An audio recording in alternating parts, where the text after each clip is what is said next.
Howdy y'all, Matt here, Seattle Speed Shop. I know you guys thought I only played with bangers, but today we are working on Heidelberg's AV8 pickup build.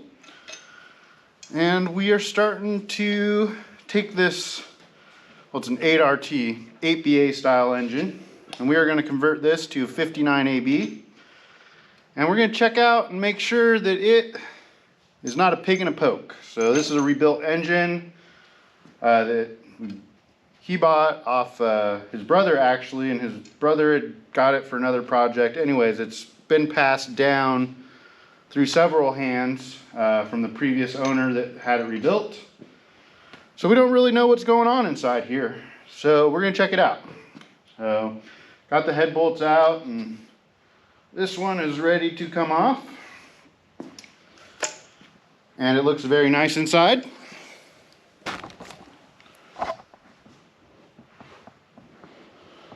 So that is a very good sign. We're going to get the other head off. We are going to get the intake off, oil pan, timing cover. We've got to change out the cam. We've got some offy heads for it. We're going to paint it a different color. Tons of changes coming to this. So stay tuned.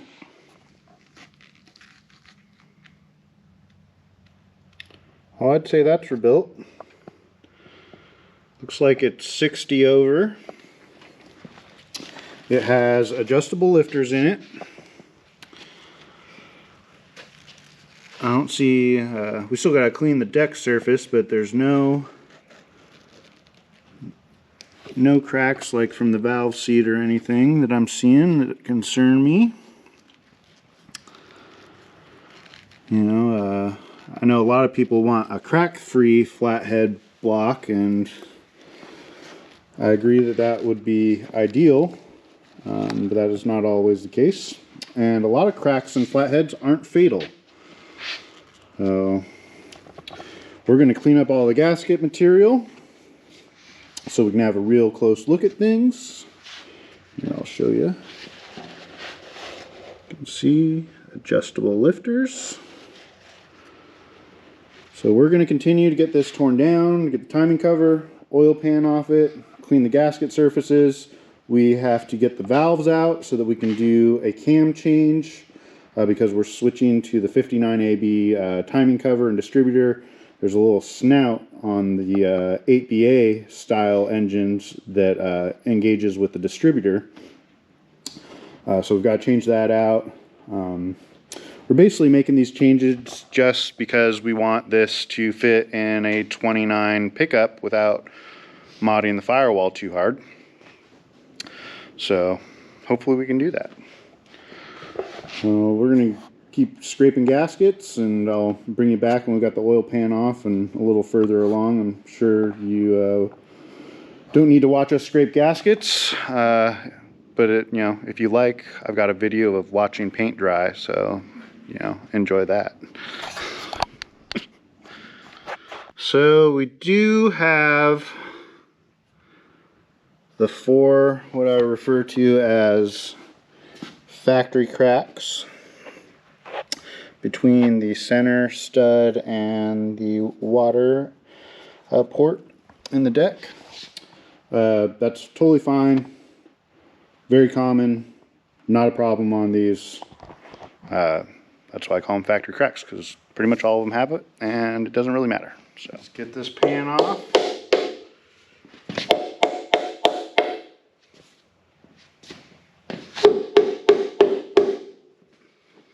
Might need something to pry with. Definitely glued on.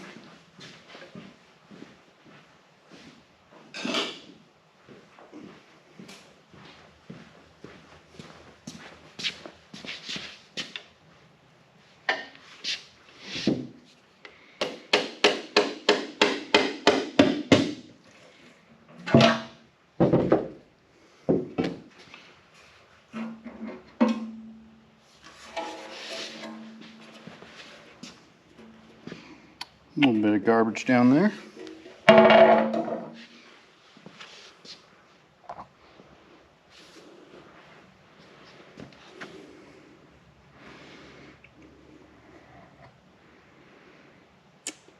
definitely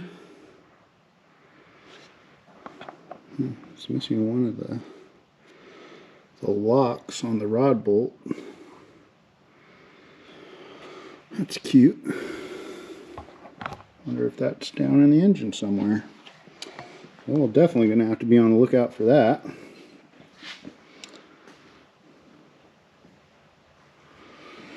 Yeah, looks pretty good.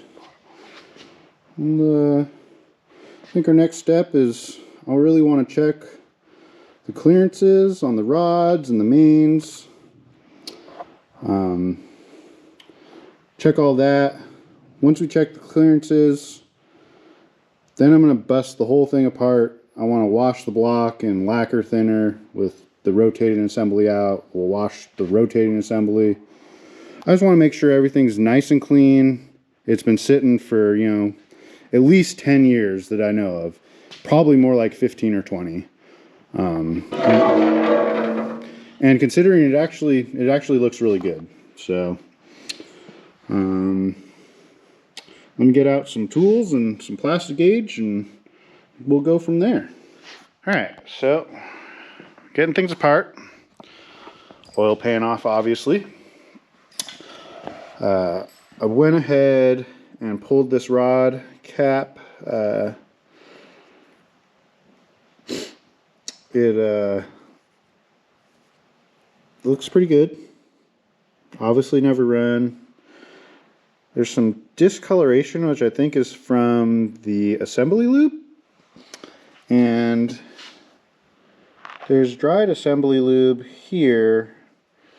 This thing has been together so long that the assembly lube's drying out. So we're going to pull this all apart, check everything. I did notice that one of the locks for the rod bolts is missing. I don't see it in the engine. Kind of concerns me just about, you know, the quality of the meticulousness of the work done previously. So we're going to check it all out. I did get some plastic gauge, so we're going to plastic gauge the bearings. Make sure they're all kosher. This thing was definitely, I feel like, put together quite a while ago, because like it's got the gasket cinch like shellac sealant used like all over it. So it's kind of interesting. Take a note of that. I'm also, I don't know, I'm not a professional engine builder, but I've built a few engines. There's not a lot of cross hatching in the cylinder bores. So, you know, maybe we should do a little bit of research about that, and we'll talk about it later. So, I'm going to go ahead, plastic gauge the number 4 rod, and probably check all of them, but we'll see how we're feeling. And obviously we'll check the mains too. So, let me get started. Alright, so we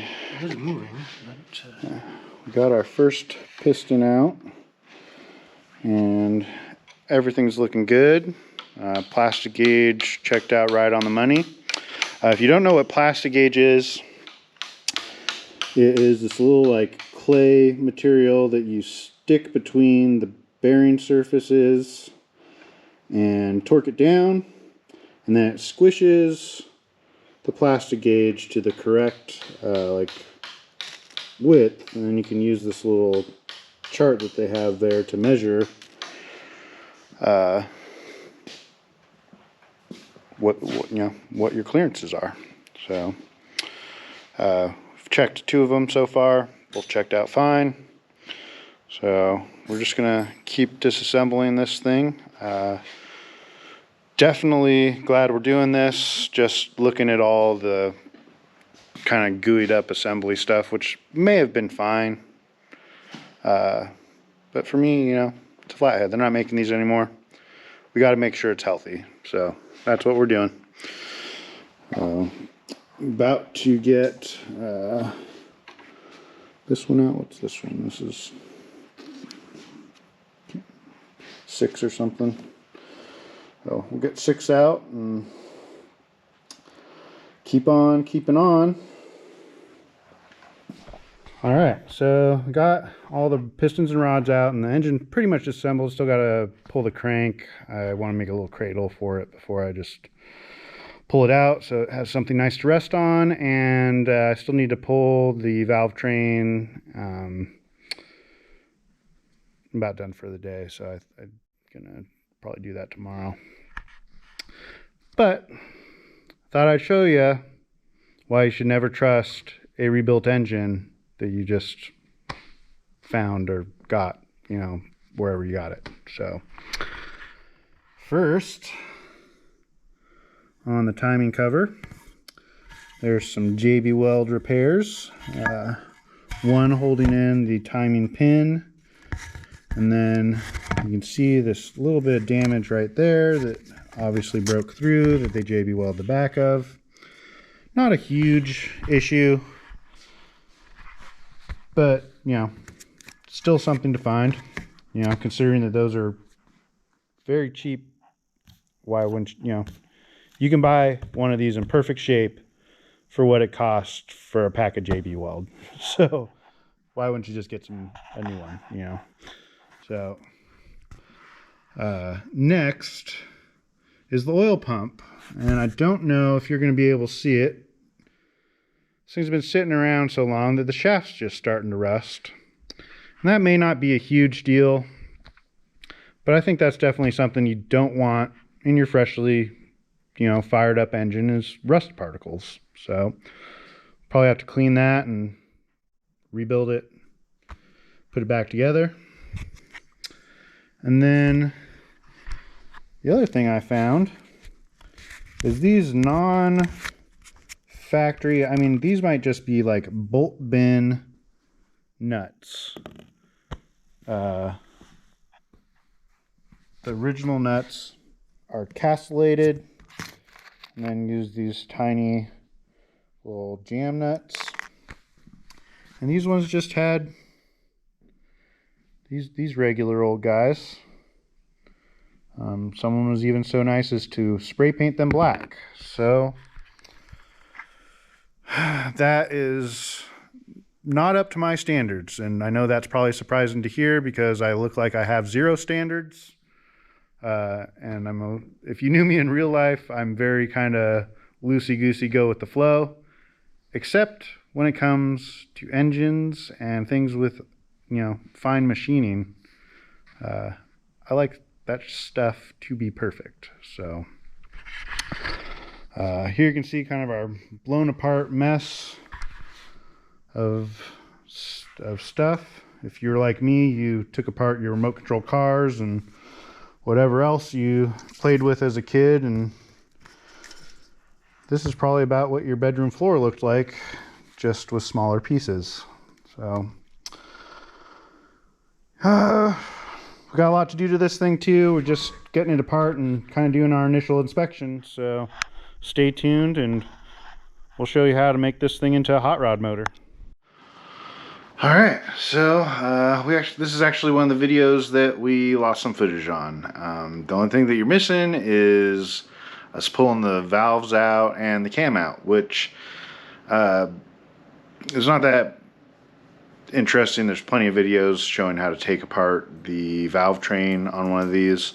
I'm going to make sure to actually just show that in the next video, which is coming up, because we're getting this engine back from the machine shop. We took it all apart and found a bit of like staining on the bearings, so we had new bearings fit and everything kind of just cleaned up, crank polished.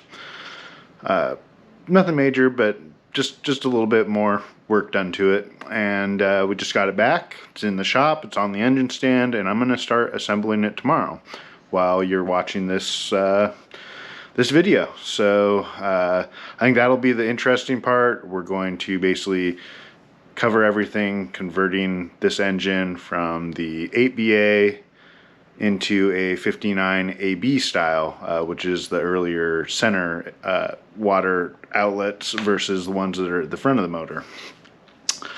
So yeah, hope you guys enjoyed it. Thank you for watching. We'll see you next time. get out in the shop, get something done.